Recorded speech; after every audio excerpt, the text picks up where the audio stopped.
By the time I got off the last decent stretch of road outside Hazard, Kentucky, it was already darker than I wanted it to be. Eastern Kentucky has a way of doing that. The hills close in early, the light drops fast, and every narrow road starts to feel like it was built for one truck too few and one mistake too many. My pickup wasn't young, and neither was I, and I could feel every rut in the pavement through the steering column as I took another bend and watched the tree line tighten around me.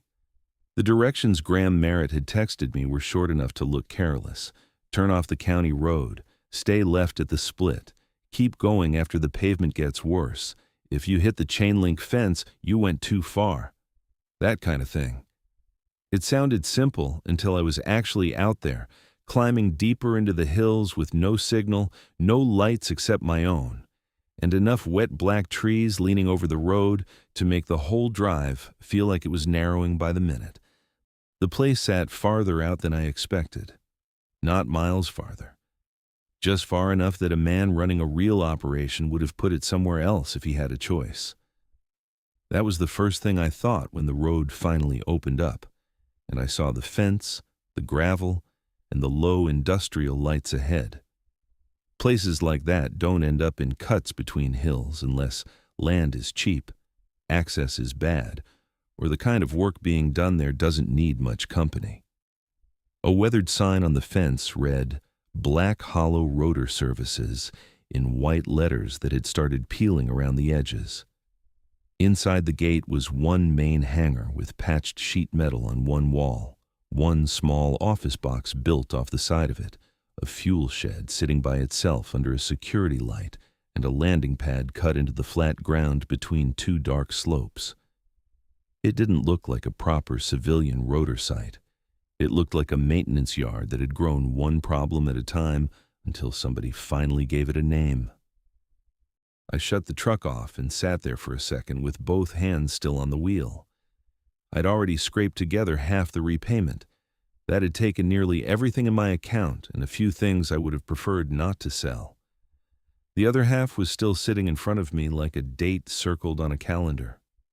Not today, not tomorrow, but close enough that every hour I spent not working felt expensive. I hadn't driven out into the mountains because I liked the sound of the place. I'd come because the money was high, the work was real, and there aren't many jobs left that want exactly what I know how to do. When I stepped out of the truck, the air was colder than it had been down the mountain. It carried wet dirt, old oil, and the sharp metal smell of aviation fuel. I heard a generator somewhere behind the hangar, steady and flat, and the soft ticking of my engine cooling under the hood. Past that, nothing. No highway noise, no town, no dogs, just the kind of quiet you only get when the hills around you are doing most of the listening. A guy in a dark jacket came down the gravel from the office side, hands in his pockets, moving like he already knew I was the one coming in. "You Grant?" Parker said. "Yeah," I said. "You're late by 6 minutes," he said. "Road's half a lane all the way in," I told him. He looked past me toward the pad. "You found it." That was my first look at Parker Shaw, mid-20s maybe, lean, pale under the yard lights, headset hanging around his neck like he'd only just taken it off. He didn't offer a hand, which suited me fine. Some places do introductions. Some places assume if you made it through the gate. That was enough. I grabbed my duffel and tool bag from the truck bed and followed his eyes out toward the pad before I followed him anywhere else. There was a helicopter sitting out there under the weak spill of 2 pole lights. Medium utility body, dark paint, nothing flashy, no movement around it. From where I stood, it should have looked ordinary. A machine cooling off after a return, blades still, cabin shut, weight settled into the gear. I'd spent enough years around helicopters to know what ordinary looked like even at a distance. This one didn't look ordinary. I couldn't have told you why right then, and that was what bothered me. The fuselage angle looked fine. The skids were level. Nothing obvious hung loose. No panel was open. No light was blinking where it shouldn't. But I kept looking at it the way your tongue keeps going back to a tooth that doesn't hurt yet, but feels wrong in your mouth. Something about the way it sat in the dark was off by a fraction, not enough to name, enough to feel. The office door opened behind us before I could stare at it any longer. Dorian stood in the office doorway. "Then don't start by doing anything fast." His voice had that flat, used-up quality I'd heard in men who'd spent too many years on bad schedules and worse jobs. He wasn't old exactly, but the light made him look worn in the specific way night work wears people down. He had one hand on the doorframe and his eyes on me, not unfriendly, not welcoming either, just measuring. I looked back toward the aircraft. That was the moment I knew I was already in trouble, even if I didn't have a name for the trouble yet. Not because the place was creepy, not because some stranger had said something odd on my first night. It was simpler than that. I was standing in a yard I hadn't decided I trusted, staring at a helicopter I hadn't laid a hand on yet, and my instincts were already trying to get ahead of me. I wanted to walk straight out there, circle it once, put my fingers on the skin, check the latches, read the machine for myself. I hadn't even started the shift, and the hardest part was already going to be not moving the second I felt something was wrong. Dorian held the office door long enough for me to step inside, then let it swing shut behind me. The room was smaller than it looked from the yard. One desk, 2 radios, a corkboard with flight sheets pinned in crooked rows, a stained coffee maker on a metal filing cabinet. The heat came from a wall unit that rattled more than it warmed. The place smelled like burnt coffee, damp paper, old insulation, and the faint chemical bite of aviation fuel that never really leaves your clothes once you've worked around it long enough. Parker moved first, which told me enough about his job before anybody explained it. He slid back into the chair behind the desk, put one side of a headset over his ear, checked the board, then reached for a pen without looking at me again. He was office, radio, and paper trail. He was the one who knew what was supposed to come in, what had actually come in, and what got written down once it did. Dorian stayed closer to the line between the office and the hangar. He didn't hover exactly. He just seemed like the kind of man who knew where he needed to be before anything happened. Parker pointed at the board. "Returns come in when they come in." He tapped the logbook. "You check them, log what matters, prep what's next." "That it?" I asked. "That's enough," he said. He wasn't wrong. In a place like that, enough covered a lot. Dorian walked me through the hangar while Parker stayed with the desk. The concrete floor was dark with old oil stains and scrub marks that had never fully lifted. Tool cabinets lined one wall. A workbench held gloves, rags, safety wire, inspection mirrors, and 2 flashlights with tape wrapped around the grips. The parts shelf was organized just well enough to suggest somebody competent had done it once, and then nobody had time to keep it pretty after that. None of it was clean, but none of it was junk either. I'd worked in better shops and worse ones. Black Hollow looked like the kind of place that stayed operational because enough people there knew the difference between ugly and unusable. The workflow was straightforward on paper. A helicopter returned. Once it was down and safe to approach, I handled post-flight inspection. Fuel state first, then exterior walk-around. Latches, panel fasteners, skid condition, seepage, anything out of place on the skin.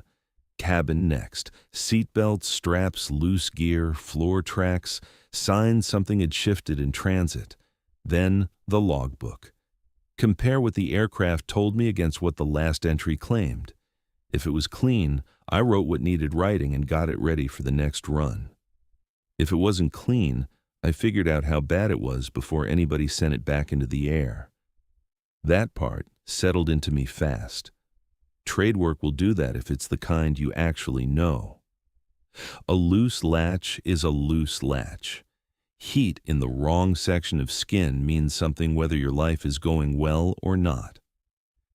Mechanical details don't care how much money you owe. For a few minutes, walking that floor and checking the placement of chocks and tow bars and portable lights, I felt more like myself than I had in months. Then I remembered exactly why I was there. I'd already scraped together half the repayment from the last place. Half was still not enough. The rest was coming due soon, and the number sat in the back of my head all the time now, the way a bad tooth sits there even when you're not touching it. If this job paid what Graham Merritt said it paid, then a handful of nights would do more for me than weeks of easier work somewhere less remote. That was the whole reason I had driven into the mountains.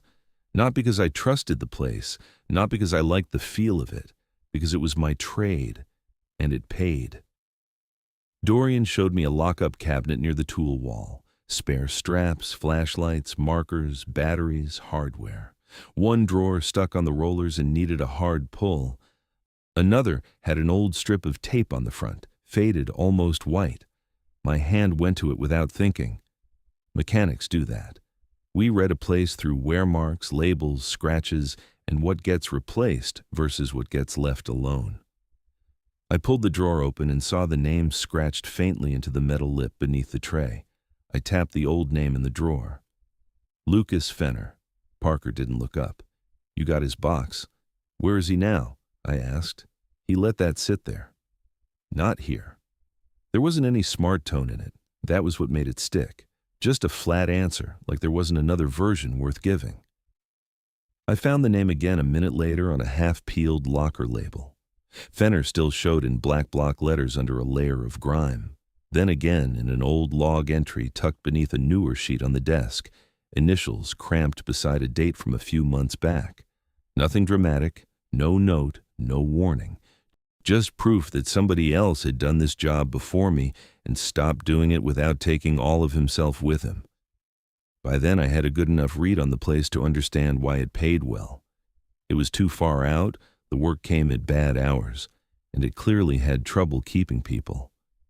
Whether that was because of the road, the schedule, or something else, I didn't know yet. I just knew Lucas Fenner's name was still in the drawer, and Lucas Fenner wasn't. Dorian didn't hand me a sheet of paper or point to anything posted on the wall. That alone kept me from dismissing him outright. If he'd reached into a drawer and pulled out some half-joking list of night rules, I would have filed it where it belonged with bad management and isolated workplaces that start inventing culture to cover sloppy habits. Instead, he looked at the clock over the office door, then at the pad, then back at me like he was deciding whether I was worth the time it would take to say any of it. He jerked his head toward the hangar opening, and I followed him back out into the cold. The yard lights didn't reach far. Past the gravel and the pad, the hills just rose up black and damp, the tree line packed tight enough to swallow whatever the light couldn't hold. The helicopter was still sitting where I'd first seen it, motionless under the weak spill from the poles, and the fuel shed off to the side looked almost too small to matter. Dorian stopped where he could see all three at once, the pad, the shed, and the office door behind us. Dorian kept his eyes on the pad. There are 5 things you do here exactly the way I tell you. Safety rules? I asked. He looked at me. Call them whatever helps. That answer should have made it easier to shrug off. It didn't. Men joke differently when they mean to joke. They smirk. They wait for you to react. They enjoy the setup. Dorian didn't do any of that. He spoke like somebody reading off distances to a man about to cross thin ice. He pointed toward the fuel shed. If one comes back dark, you wait for 2 flashes from that beacon. Why? I asked. Because moving first is how you make yourself part of it, he said. I looked from him to the shed and back again. The little beacon mounted near the corner was dead at the moment, just another fixed light, housing in a place full of utilitarian hardware. I tried to hear the sentence the normal way, and couldn't quite do it. In my world, moving first meant getting to the aircraft before a small problem turned into a larger one. It meant doing my job. It did not mean making myself part of anything. Dorian must have seen that on my face, because he kept going without waiting for me to argue. The first rule, as he laid it out in plain terms once we started walking again, was tied to returns that came in with all exterior lights out. Not one light, not a partial electrical issue. Dark meant dark. If that happened, I was not to approach the aircraft until the rotor had fully stopped and the beacon on the fuel shed flashed twice. Not once, not close enough. Twice. If I found myself already moving before that second flash, I was supposed to stop where I was and stay there. The important part, according to him, was not to let it see me first. He didn't say who or what it was, and I didn't ask right then because I was still deciding whether I was dealing with superstition, shorthand, or some kind of twisted local test. We kept walking toward the pad, boots crunching in gravel gone stiff with cold. He led me to the cabin side of the aircraft and laid a hand near the doorframe without opening it. The second rule was about what I did the moment I opened the cabin after a night return. Not the engine checks, not the smell, not loose gear. Seatbelts first. Count them before I looked anywhere else. Count them out loud one time. If the number didn't match the flight sheet, I was to close the door and walk back to the hangar without turning around. That was specific enough to get under my skin. A lot of bad procedures sound ridiculous because they're too vague. This didn't. This sounded like somebody had once discovered that there was one wrong way to start looking inside a returning cabin, and the rule had gotten boiled down from there until only the part that mattered survived. I hated that instinctively, because my job in any other place would have been to keep looking. Count wrong, inspect more, confirm what shifted, see what changed, find the reason. Dorian led me back inside after that, and the temperature change hit the bones in my hands. He went to the desk, turned the logbook toward me, and put 2 fingers on the open page. He tapped the logbook. After 1 in the morning, you leave bad entries bad. If it's wrong, I fix it, I said. That came out of me too fast because that was the first thing he'd said that struck squarely against the grain of how I'd worked for most of my adult life. Bad times get corrected, missing details get filled in. Wrong tail numbers, bad return notations, incomplete discrepancy notes, handwriting you can't verify. All of that gets cleaned up before it has the chance to spread into the next shift. Paperwork isn't separate from the machine, it's part of the machine. Sloppy books create sloppy decisions. Dorian didn't argue the principle. He just stood there and let me hear how automatic my own answer had been. Then he clarified. If a return entry was wrong, incomplete, or written in handwriting I didn't recognize after 1 a.m., I was supposed to leave it exactly the way I found it until sunrise. No fixing the line, no adding the detail I thought was missing, no straightening out times or notes because they offended my sense of order. Anything corrected before daylight, he said without quite saying it twice, would be treated as mine. That wording bothered me more than the rule itself. Treated by who, I wanted to ask. Treated how? But the shape of the warning was plain enough without him dressing it up. He took me from the desk to the hangar threshold then, where I could see the cargo side of the helicopter if I leaned just a little. Rule 4 stayed off the record in the sense that he didn't waste dialogue on it, but he made sure I understood it. If I heard knocking from inside the cargo compartment after the engine had shut down, I was not to open it for any reason. I was not to answer it. I was not to mention it over the radio. I was to wait until the pilot came inside first. If nobody came inside within 10 minutes, I was to lock the hangar door and stay away from the aircraft until morning. He said all of that in the same flat tone he'd used for everything else, like he was telling me where the fire extinguisher sat and when the gate chain liked to jam. That was what made it land. No theater, no effort, no hint that he cared whether I believed it. By then I'd stopped trying to decide if the rules were stupid. They plainly were, by any normal standard. The problem was that Dorian didn't sound like a man inventing stupid things to amuse himself on the night shift. He sounded tired of repeating procedures he wished he'd never had reason to learn.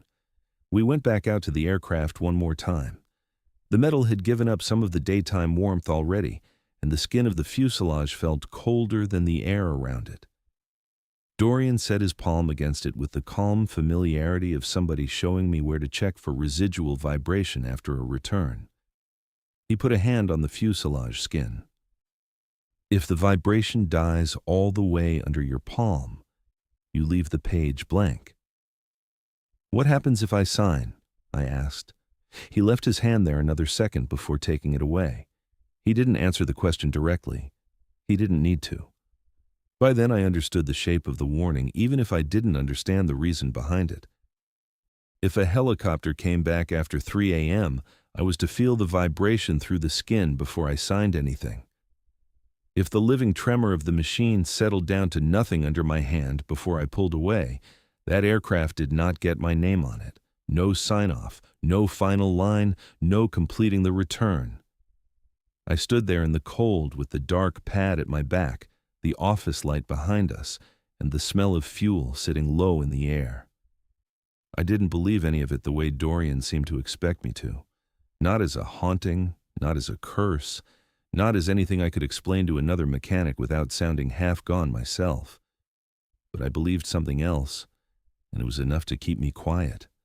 Dorian Sykes was talking like a man who had already watched somebody do this wrong. And whatever had happened after that had been bad enough that he was still standing out there in the cold, making sure the next man heard it before the first return of the night. The first return came in at 12:43 a.m. Up to that point, the night had stayed just ordinary enough to make me feel stupid for taking Dorian as seriously as I had. Parker kept one ear on the radio and one eye on the board. I stayed in the hangar, checked the cabinet layout again, made a mental note of where the chock sat, where the spare straps were, which flashlight had the clean beam, and which one flickered when the battery shifted. Logan Strickland still hadn't shown his face in the office, though Parker made one dry comment about that being normal and left it there. Outside, the cold kept settling in. Every time the hangar door rolled open a little with the draft, I caught the smell of wet gravel, fuel, and tree rot from the slopes beyond the pad. Then the radio cracked, and Parker straightened in his chair without fully looking up from the board. Parker said over the radio, "Inbound, no lights." I looked up. "You seen this?" "Yeah," he said. I stepped toward the hangar opening before I thought about it. That was the body memory part. Anybody who spent long enough around returning aircraft develops it. You hear the approach before the machine is close enough to see clearly, and some part of your body starts moving ahead of your brain. Not panic, not excitement, just response. Get eyes on it, watch the landing attitude, listen for anything uneven in the engine note. Start building the first list in your head before the skids even touch down. The helicopter came in low over the dark cut between the hills, and the first thing wrong with it was exactly what Parker had said. No exterior lights, no position lights, no anti-collision flash, no clean red or green marks moving through the dark to help your eye hold the aircraft steady against the trees. Just a shape and sound arriving together out of black space. That alone should have been enough to pull me farther forward. A machine coming home dark at that hour deserved immediate attention. Electrical issue, pilot choice, instrument problem, switch failure, half a dozen explanations came to mind before the skids even touched the pad. The rational ones got there first because that's what rational minds do when they want to stay in charge. The helicopter flared, settled, and touched down harder than I expected. Not hard enough to call it a bad landing. Just firm. The rotor wash kicked gravel and dead leaves out in a circle and flattened the weeds at the edge of the pad. The sound bounced off the hills and came back warped, like there was another aircraft somewhere farther out trying to answer it a half-second late. That echo effect is common enough in mountain country, but I didn't like the way it sounded there. It made it harder to tell where the real machine ended. I took another step. Dorian's voice came from behind me. "Not yet." I stopped because the tone hit me before the words did. Not sharp, not loud, just absolute. I kept my eyes on the aircraft. The rotor was still slowing, each turn wide enough now that I could separate blade from blade in the spill of the yard lights. The fuselage looked darker than it should have. Not black, just flatter somehow, like the usual surfaces my eye would catch and read weren't giving anything back. Most aircraft under light still offer you something, a line, a reflection, a hard edge. This one seemed to absorb the little it was given. I told myself that was paint, angle, bad lighting, and fatigue. I'd been driving half the evening, breathing cold air, walking into a strange night operation with too much in the back of my head already. A tired brain will build a story out of shadows if you hand it enough of them. Still, I didn't like the cockpit. That was the part I couldn't explain cleanly. From where I stood, with the rotor still turning and the pad lights cutting across the glass at a bad angle, I should not have been able to tell much about the inside at all. I knew that. I also knew what it felt like when there was somebody in a cockpit looking out versus when there was just dark glass giving you your own distance back. This felt like the first one. Not clearly. Not enough that I could have sworn to it if another man had asked. More like the sensation of being a beat late and noticing that somebody in a parked car has already been watching you. No movement, no shape I could point at, just the wrong side of awareness.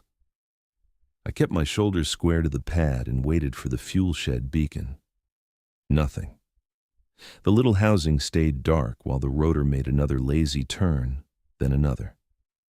My hands had already gone into the position they always do when I'm about to approach a fresh return. Right hand slightly loose, ready to feel skin temperature or catch a latch. Left side angled in, eyes running ahead through the first checks without letting them settle. It took real effort not to keep walking. The beacon flashed once. Just once. A short, sharp blink off to the right, easy to miss if you weren't already watching for it. Then nothing again. I felt something unpleasant move under my ribs. It wasn't fear exactly. Not yet. More like the sensation of a procedure going incomplete in front of me while I stood there and let it happen. Every practical part of me wanted to call bullshit on the whole thing, step out onto the pad and start checking the aircraft the way any competent mechanic would. Exterior lights out, unsigned cause, immediate inspection. That was the job. I shifted my weight forward. The cockpit still felt wrong, not active, not moving, just occupied in some thin, impossible way I could neither prove nor shake. I looked at the cabin door and had the strong, stupid thought that if I moved before the second flash, whatever was behind that dark glass would know it. That thought irritated me so badly I almost moved out of spite. "Rotor's almost dead," I said. "I didn't say almost," he said. That was enough to hold me where I was for another second, maybe two, long enough for the pad to go quieter in stages. The chop dropped lower. The slap of air off the blades softened. Gravel stopped skittering. The hills took back more of the sound. Then the beacon flashed again. Dorian kept his eyes on the aircraft. Second flash. I went. The change hit me halfway across the gravel, and if I hadn't felt it myself, I probably wouldn't believe the sentence I'm about to write. The wrongness didn't disappear. It thinned. Like stepping closer to a thing and finding that whatever had looked off from a distance now had ordinary reasons attached to it. The cockpit glass was just cockpit glass again. The skin picked up a little more of the yard light. The aircraft looked less like a shape sitting in darkness and more like a machine waiting to be checked. That should have made me feel better. Instead, it made me colder. I circled the nose at a measured pace and kept everything professional. No rushed move toward the cabin, no dramatic pause either. I watched the blades settle the rest of the way. I looked for obvious panel issues, checked the skid stance, read the weight of the aircraft as best I could from the outside. Nothing jumped out at me. No visible damage, no obvious electrical fault from where I stood, no sign that the whole dark return had been caused by some clean, simple failure that would let me file the feeling away with the rest of the night. I stopped near the cabin and put my hand close to the skin without touching it yet. Maybe I'd caught a reflection at the wrong angle. Maybe Mountain Dark had flattened the whole approach and turned the cockpit into a trick of depth and glass. Maybe being new to the place had made me too alert to every weird sentence a stranger threw at me. Maybe I was more tired than I wanted to admit. There were enough normal explanations to stack into something decent if I worked at it. The problem was that I knew exactly how close I'd been to walking out there before the second flash, and I knew I still couldn't explain why. For those few seconds before it came, I'd been so sure something in that aircraft was waiting for me to make the first move. The first return should have settled me down. It didn't. I'd gone over the aircraft the way I would anywhere else and come away with nothing I could prove, which was worse than finding something cleanly wrong. A problem you can name becomes work. A problem you can't name stays with you. The night kept moving whether I liked it or not. Parker updated the board, wrote something on the flight sheet, and slid one page under another without much ceremony. Dorian drifted between the office and the hangar threshold like he was listening for changes in the place more than looking for them. I kept working because that was the only part of any job that ever made me feel steadier. Hands first. Mind catches up. The aircraft that had come in dark sat on the pad, long enough to cool from sharp metal cold to something flatter and harder to read. By then I had done the outer walk-around twice in my head and once with my eyes. The next step should have been simple. Open the cabin. Check the condition inside. Match what was physically there to what the sheet said should be there. That was normal. That was work. That was exactly where the second rule stopped being a strange sentence and turned into a thing attached to my own hands. I stood at the cabin door with the flight sheet folded once in my left hand and the latch under my right fingers. The metal bit the cold into my skin. I remember thinking I was going to do this once, exactly the way Dorian had said, just to satisfy the place and get on with the rest of the check. I didn't believe in the rule. I just didn't have anything to gain from arguing with it before I understood why it existed. So I opened the cabin and looked where he'd told me to look. Not the floor, not the seats, not the corners, not the smell. Seatbelts first. I slid the cabin door open and counted out loud. 1, 2, 3, 4, 5. I checked the sheet again. It said 4. I shut the door. The motion of closing it went against every instinct I had. If I count wrong in a cabin, I look harder. If the paperwork says 4 and I count 5 restraints hanging in front of me, then I inspect the configuration, confirm whether one was added temporarily, whether something got left in from another run, whether the sheet is old, whether I'm reading a cargo setup wrong in low light. I don't close the door and walk away like a man who has decided not to know something. But that was the rule, and the ugliest part was how precise the feeling hit once I followed it. The second the latch caught and the door shut, I wanted to turn back and open it again. Not because I was scared of what I'd seen. I hadn't seen anything dramatic, just 5 belts where there should have been 4. The pressure came from unfinished work, from leaving a discrepancy hanging there, unresolved, from knowing a clean mechanic doesn't ignore numbers that don't line up. That was what made the rule dangerous for somebody like me. It wasn't asking me to do something brave. It was asking me to stop doing something automatic. I turned and walked back toward the hangar. Gravel shifted under my boots in small, dry crunches. The office light spilled in a yellow square across the concrete just inside the opening. I kept my head level and my eyes forward. The effort it took not to glance over my shoulder was embarrassing. Nobody likes learning that a simple instruction can get inside their body that quickly. Parker looked up. "Wrong count?" "Yeah," I said. "Then walk," he said. There wasn't any edge in his voice, no challenge, no satisfaction at seeing the new guy spooked. If anything, he sounded relieved I'd done what I was supposed to do without making him say more. I crossed into the hangar and only then let myself stop. The need to turn back didn't leave. It just changed shape. It became a pressure behind my eyes, then a low irritation in my chest, The same kind I used to get when another mechanic filled out a discrepancy line with lazy handwriting and no useful detail. The problem with being told not to inspect something is that your mind starts inspecting around the edges instead. I found myself listening for movement in the cabin, listening for a shift in the straps, listening for anything that would justify walking back out there and reopening the door on professional grounds. Nothing came. A few minutes later, I made myself busy inside the hangar. I checked the spare strap bin again, counted the tagged flashlights, looked through the open work orders stacked near the logbook, and ran my fingers along the edge of the bench where years of hands had worn the paint smooth. That was when Lucas Fenner started turning from a name into a shape. It wasn't one big discovery, just repetition. His name on the scratched drawer I'd already seen. Then, a faded grease pencil note inside a locker door with the last name half rubbed out, but still readable if the light hit from the side. Then, a maintenance marker with Fenner written in block letters under a strip of yellowed tape, a ragged old log page tucked under the current stack. Same cramped hand, same initials, same proof that a man had worked here long enough to leave little bits of himself everywhere, and then stopped being part of the place without anybody talking about it like it was unusual. That started bothering me more than I wanted to admit.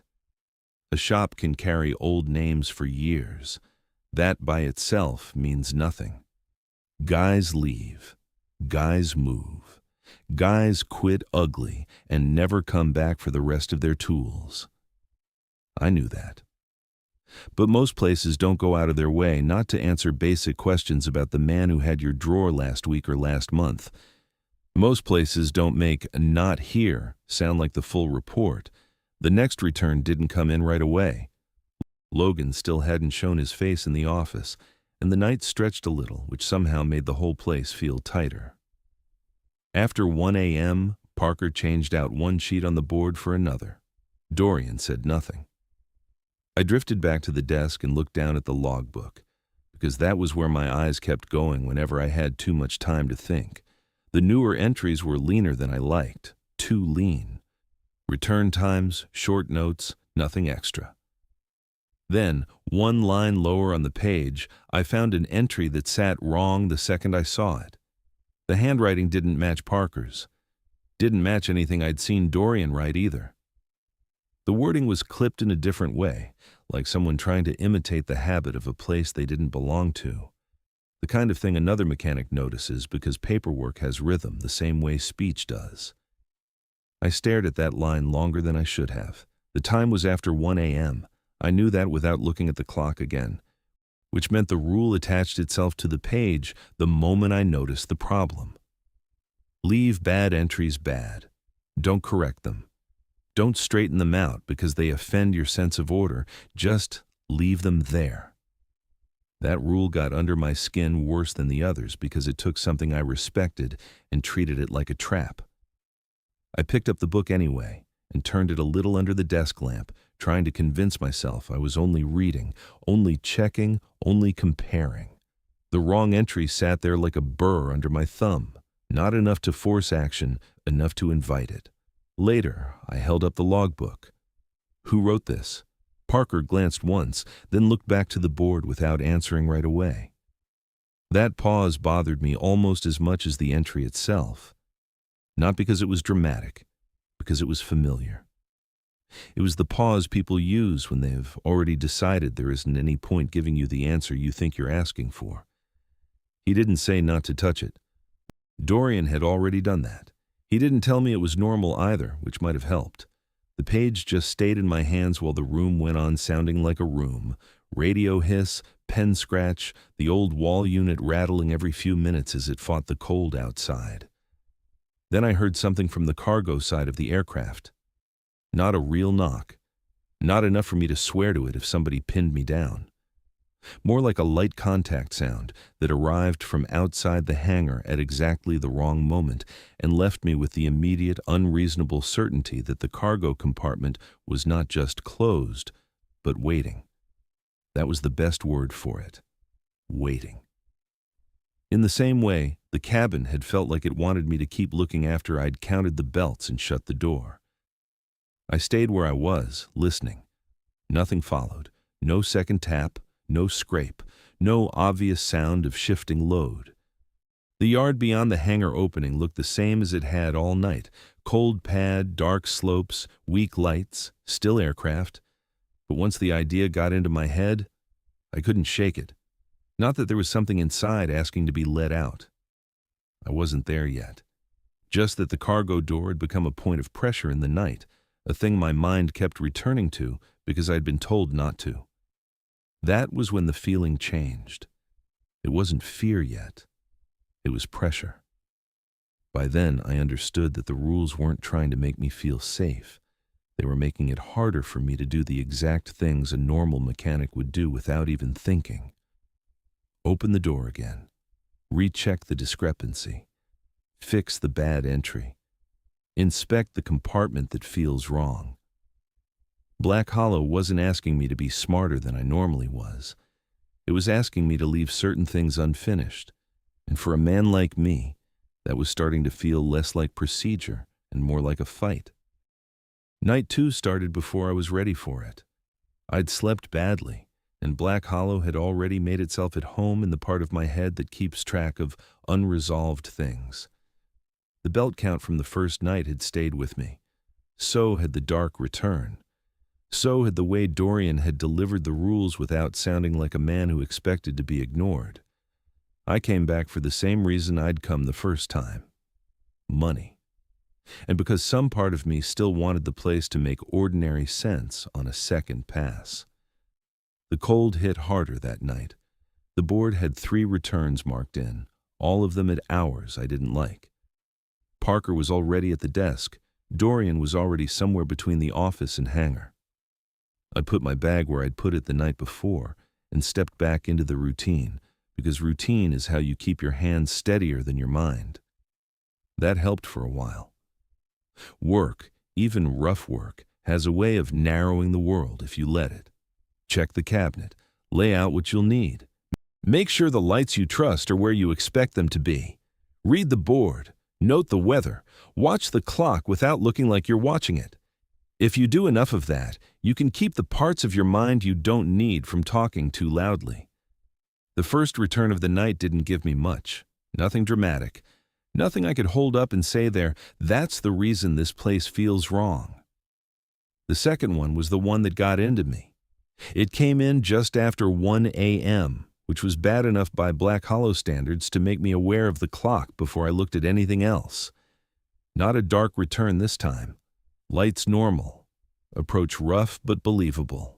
Rotor wash cutting out over the gravel and slapping sound back off the hills in that same warped, delayed way I'd heard the night before. Logan still wasn't in the office, though Parker didn't seem surprised by that. Maybe Logan was flying it. Maybe he wasn't. Nobody explained those transitions unless they had to. The aircraft settled. The rotor slowed. I waited. Then I moved.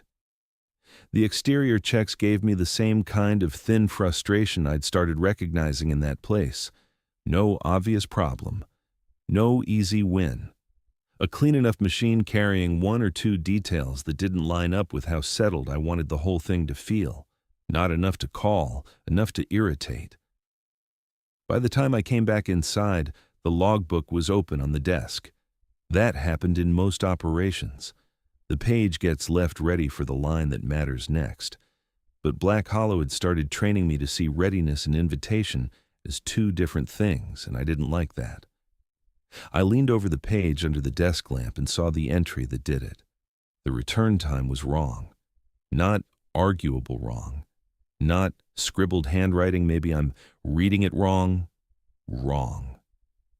I knew what had come in and when because I'd heard it, watched it, and started my check around it.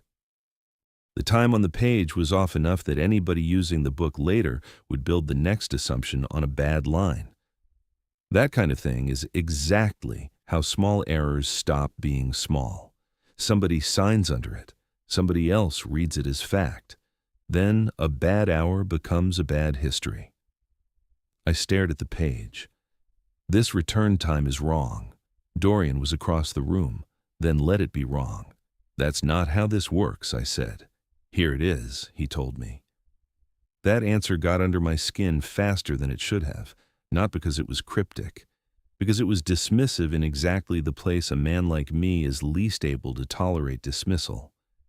I can ignore bad coffee. I can ignore rude people. I can ignore ugly shops and sloppy filing and overnight crews who've stopped pretending their operation looks respectable in daylight. But bad log work that everybody can see and nobody will fix? That is the kind of thing that feels like sabotage when you've lived long enough inside systems built on checklists and sign-offs.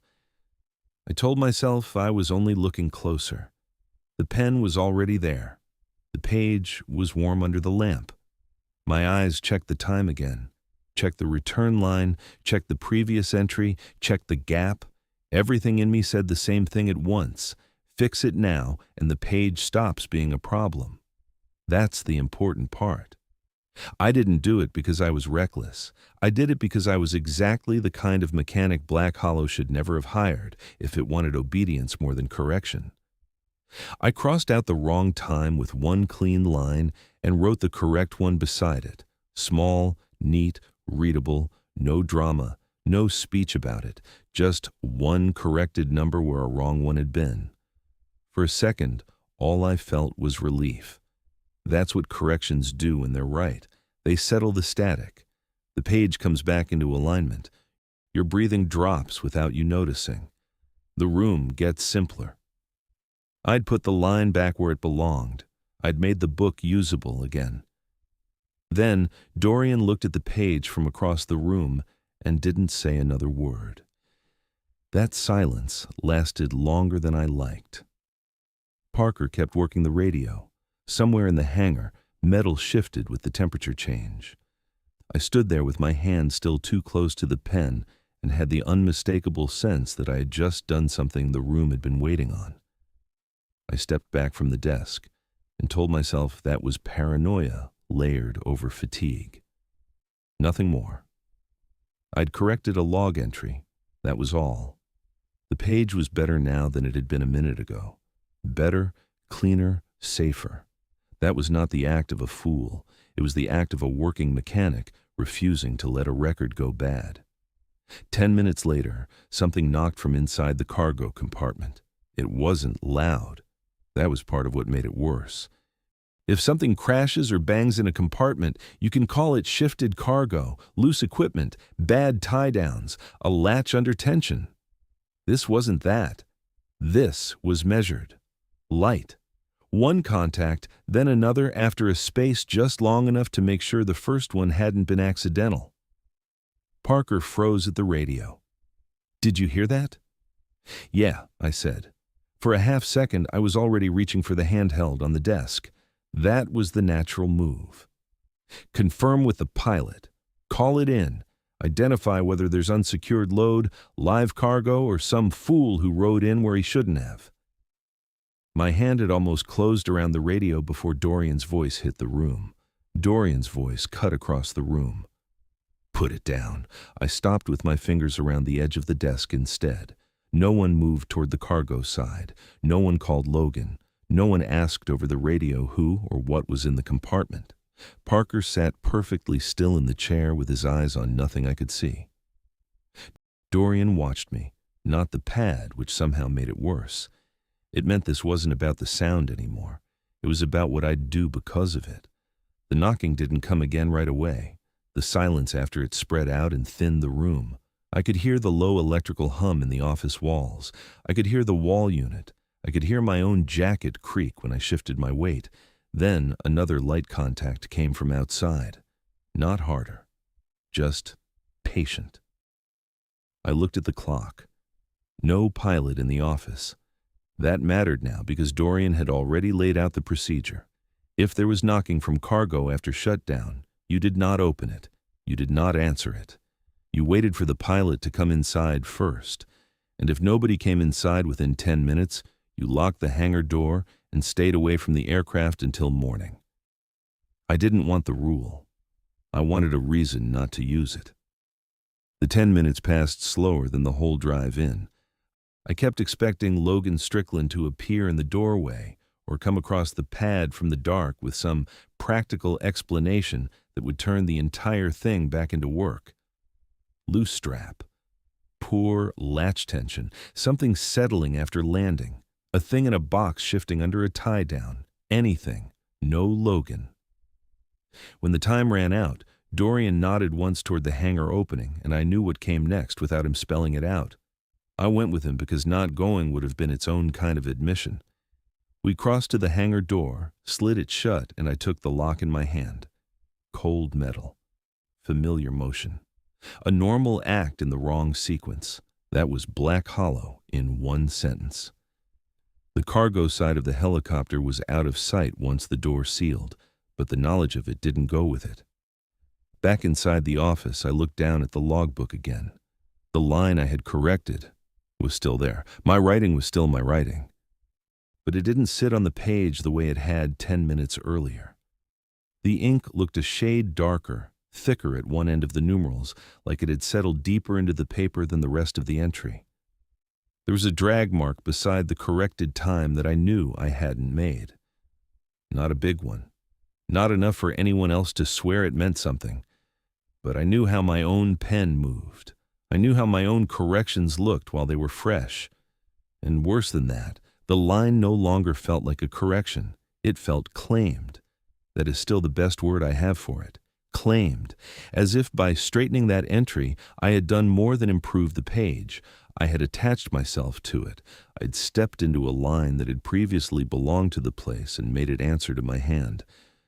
I stood there staring at that one corrected time until I understood the shape of the consequence before I understood the logic behind it. I had done the thing I believed was professionally right. I had made the record cleaner, more accurate, more reliable, and Black Hollow had taken that act as if I had signed my name to something bigger than the number itself. I didn't leave after night 2. By the time I pulled into the yard for the 3rd time, I knew that said something ugly about me. I had enough already to justify driving straight back out. A dark return. A belt count that didn't match the sheet. A cargo compartment that knocked after shutdown. A corrected log entry that no longer felt like it belonged to me.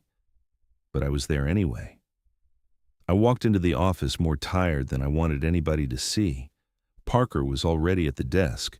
Dorian was in his usual place between the office and hangar. Neither man mentioned the line I had corrected, and that bothered me more than if they had. I poured coffee I didn't want, drank half of it because it was hot, and stood at the desk looking down at the logbook while the wall unit rattled and the radio hissed and the whole place kept pretending to be a workplace like any other. The corrected time from the night before was still there. My writing, my line. It should have made me feel steadier to see it unchanged in daylight and indoor light and a calmer head. It didn't. I knew what my own work felt like on paper. I knew the difference between a line I'd made and a line I'd inherited. The page had the same correction on it, but it no longer felt like a correction. It felt like a point of attachment, like I had stopped being the man reading the book and become the man the book had started reading back. That feeling pulled something old and ugly to the surface. The incident at my previous job never replayed in my head as one clean scene.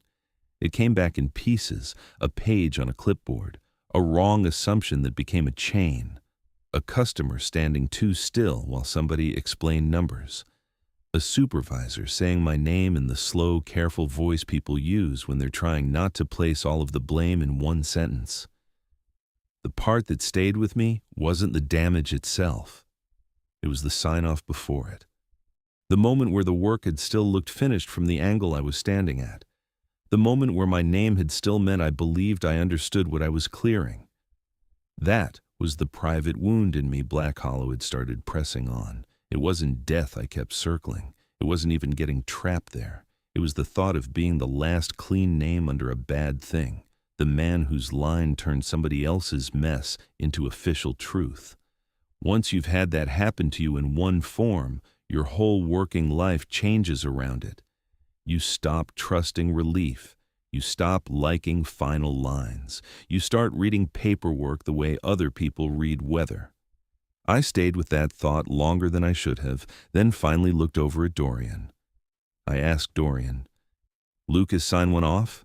He didn't answer right away. That was answer enough. I didn't need the details at that point. The pause gave me most of what mattered.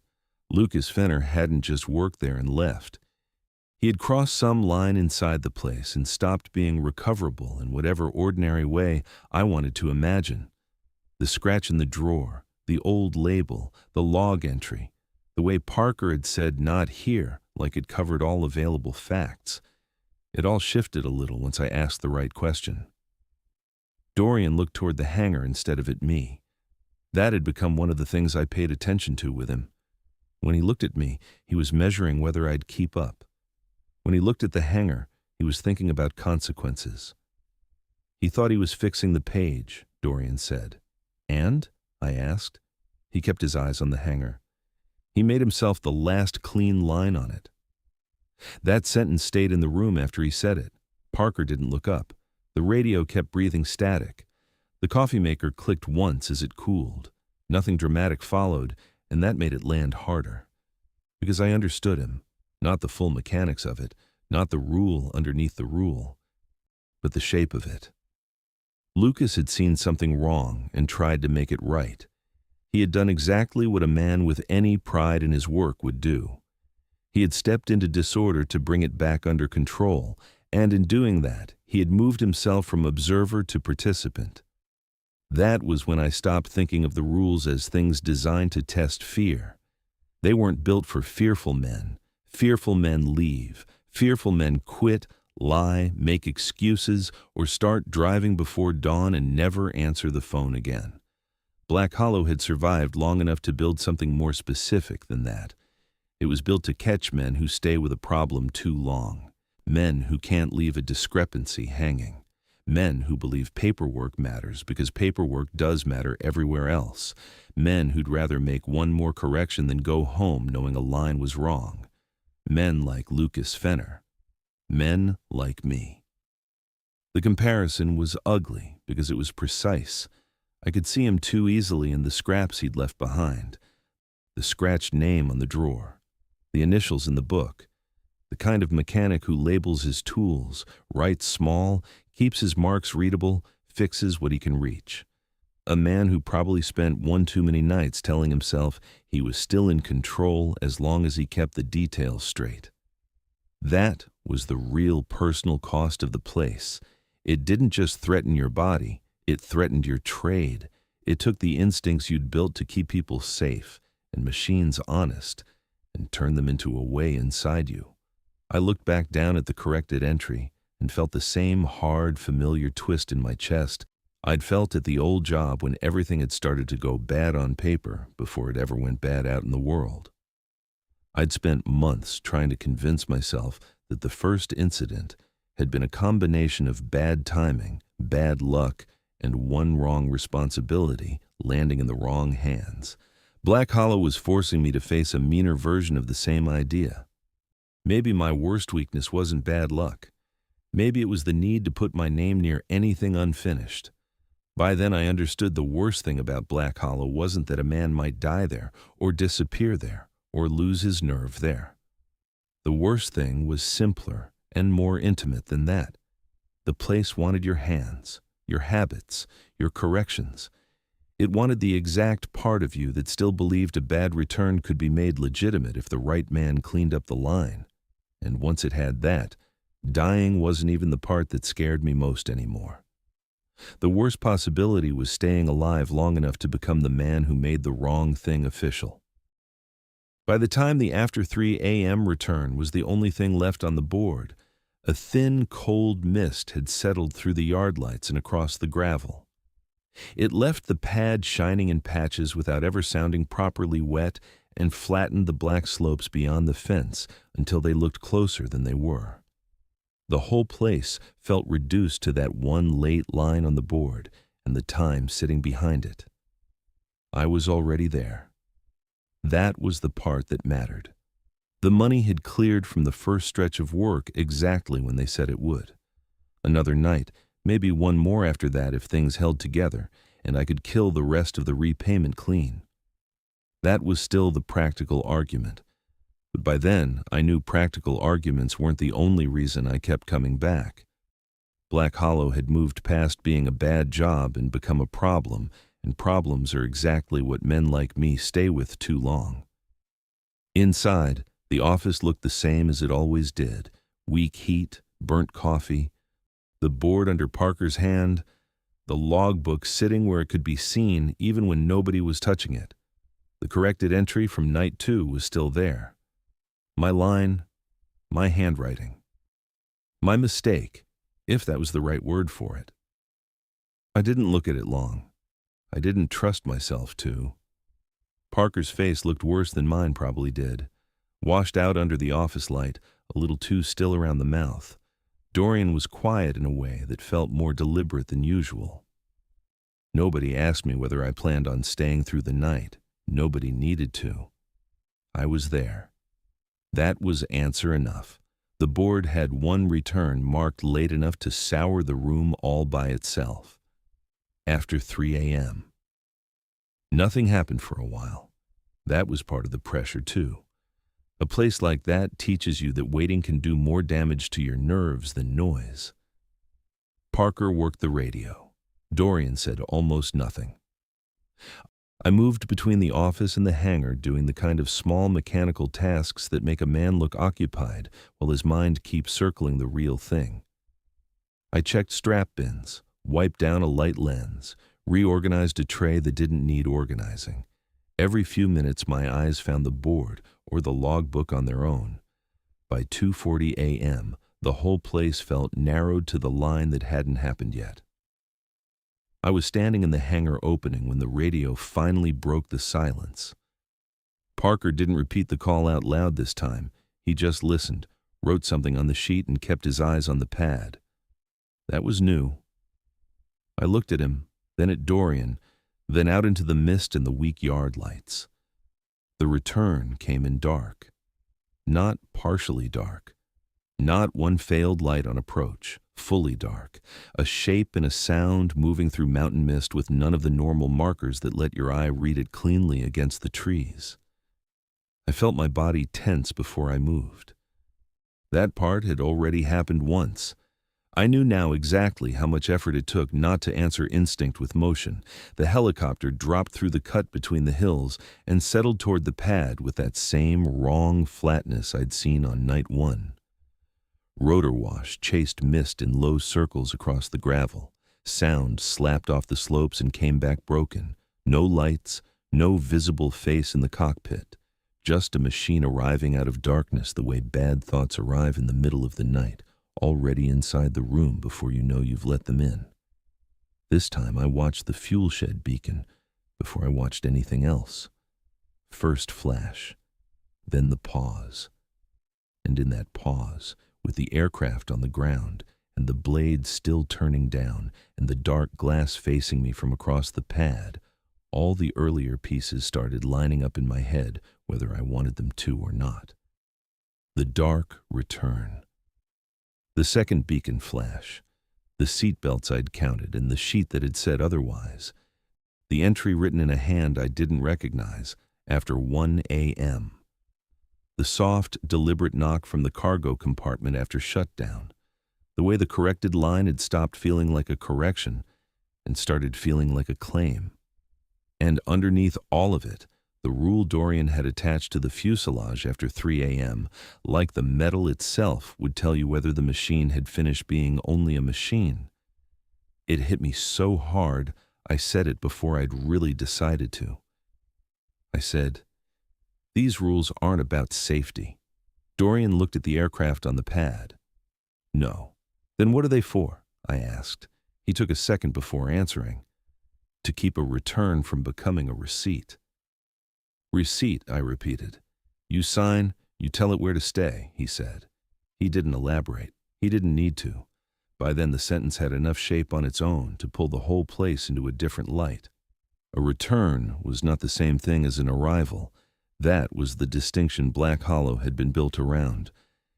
An aircraft could come back carrying something wrong without the place fully taking ownership of that wrongness. The rules weren't there to stop bad returns from happening. They were there to keep the last human steps from being completed once the bad return was already on the ground. Don't approach too early. Don't let it see you first. Don't begin the interaction before the place is ready to contain it. Count the belts before you look at anything else. Not the seats, the belts. Count the positions where human presence could be made official. If the number is wrong, close the door and walk away before your eyes start doing the rest of the work. Don't fix the page after 1 a.m. because the page isn't just a record then. It's a place waiting for a human hand to make a bad line belong to someone living. Don't answer the cargo knock. Don't open the compartment. Don't mention it over the radio. Don't acknowledge what wants the next step from you. And after 3 a.m., if the vibration in the fuselage dies completely under your hand, do not sign. Do not finish the return.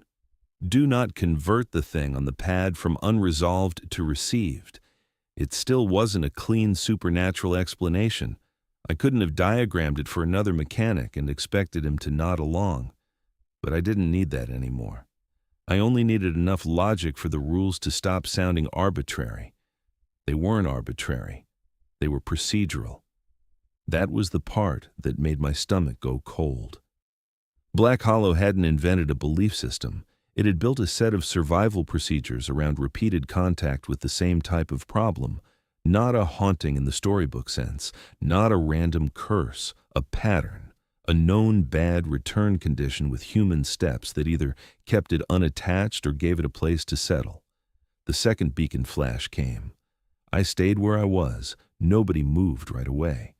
The aircraft sat there under the mist and weak lights, turning slowly from event into object. The pad looked smaller than it had on the first night. The whole place did. Once you understand what a procedure is actually for, the room around it changes size. Hugh Talbot stood by the office window. You only need to understand enough to leave the page blank. That was my first real look at him. He didn't look like a man built for weather or field work. He looked like somebody who had been standing inside institutional light for most of his adult life and had learned how to stay still while worse men wore themselves out around him. No panic in him, no rush. That was its own kind of ugliness. It meant the place had gone on long enough for him to prefer management over mystery. Whatever this was, Black Hollow had learned how to budget for it. I stepped away from the window and found Logan Strickland by the sink in the back room, rinsing something dark from his hands. Grease, hydraulic fluid, mud, maybe all three. He kept his eyes on the water, which told me before he spoke that he wasn't going to give me the whole truth. I found Logan by the sink. You knew. He didn't deny it. Didn't defend himself either. He just kept washing his hands a second too long, like a man trying to get clean of something that wasn't really on the skin. That was enough confirmation for me.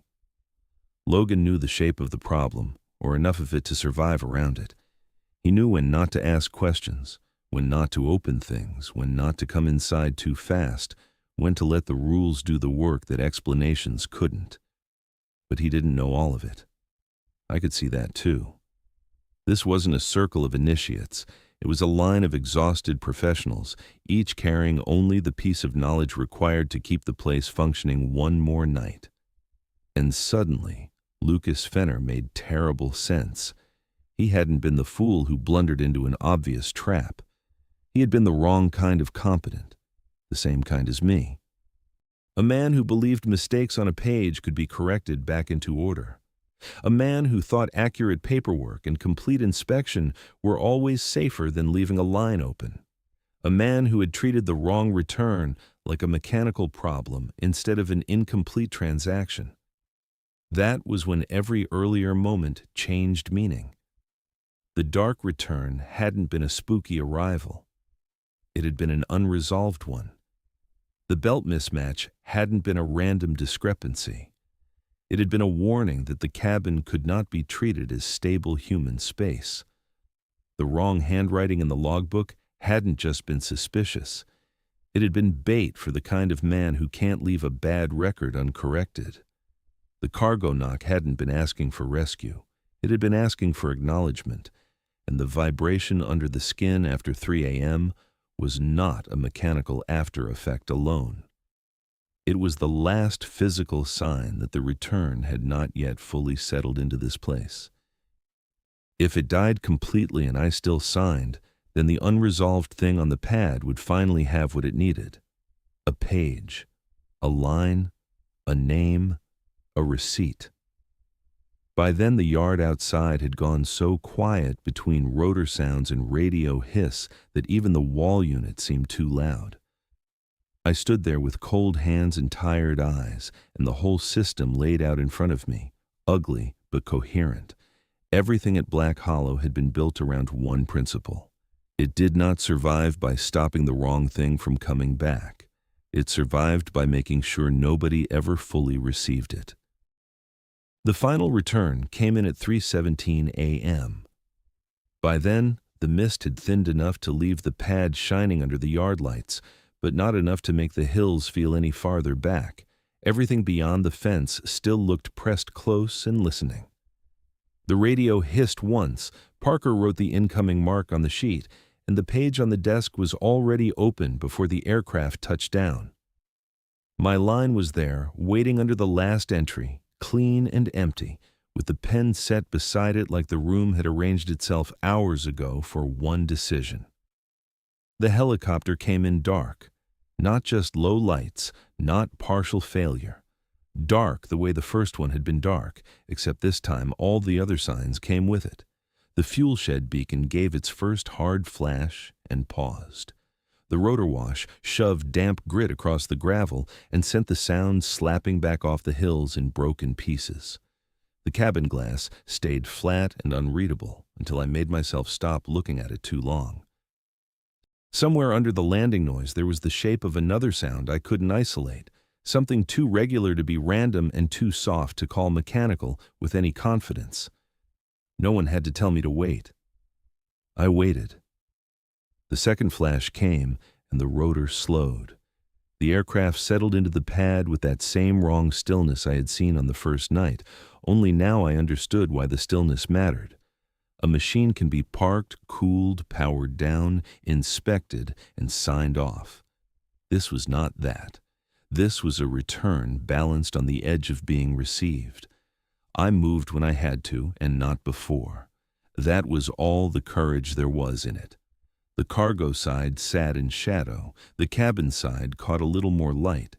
I opened the door because the sequence still demanded that much, and because refusing every step would have been its own kind of answer. The belts were there, waiting.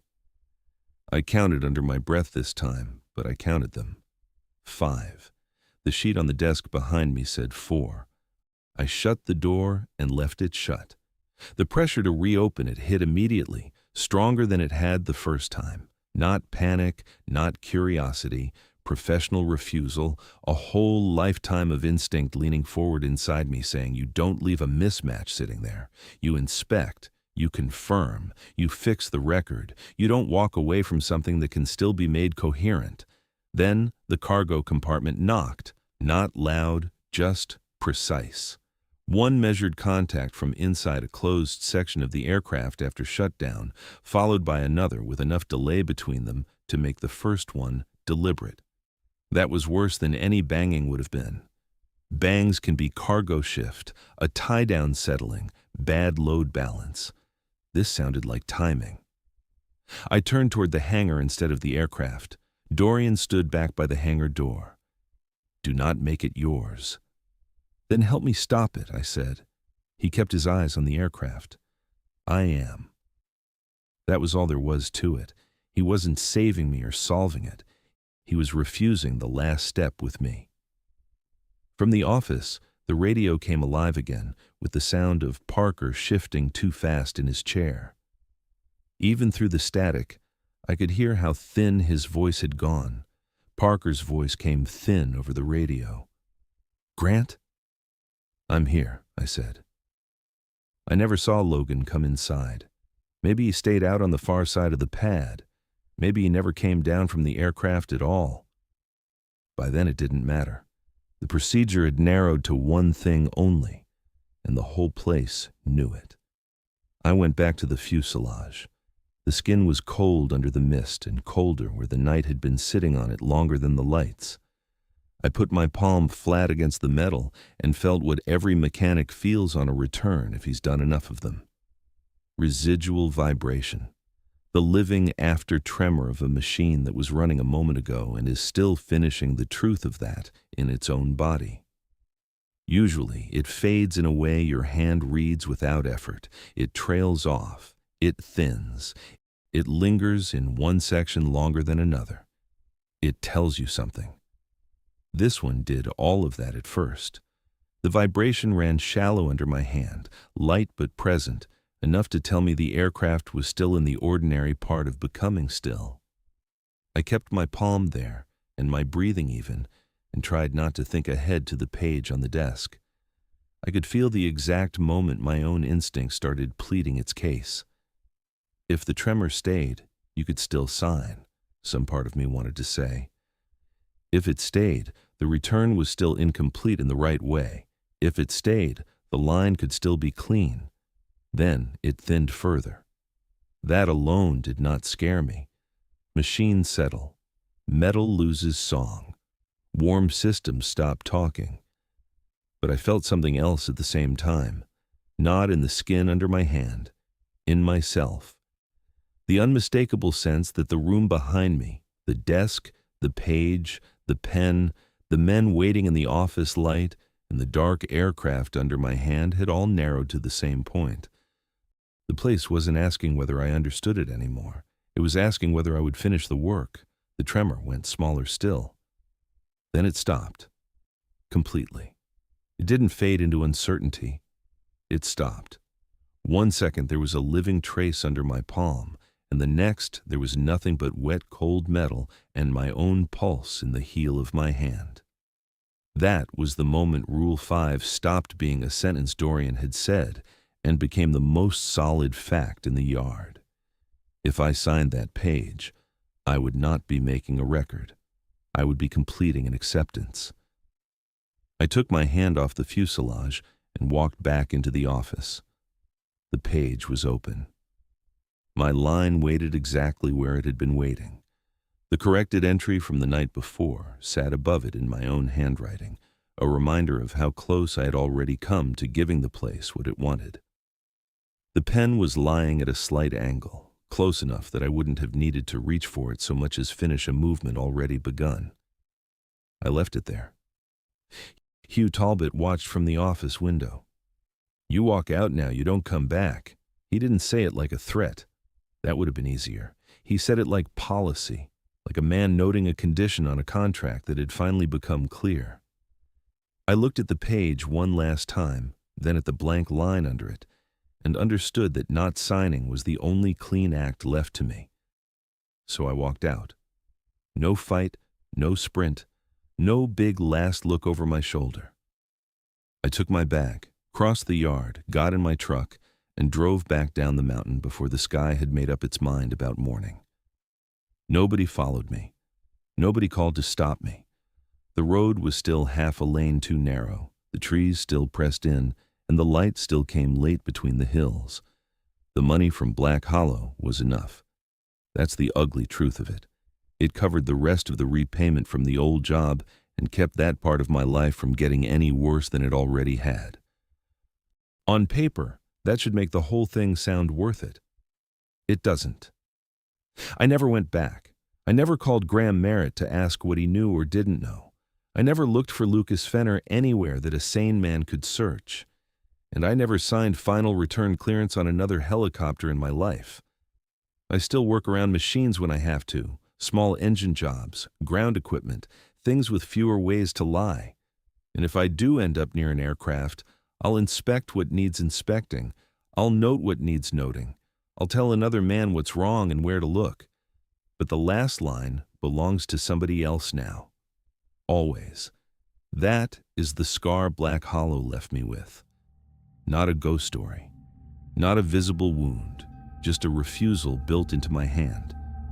and every so often, a little after 3 a.m., I wake up with my palm half open against the mattress or the wall or my own chest, waiting to feel whether the vibration underneath it has stopped all the way or not.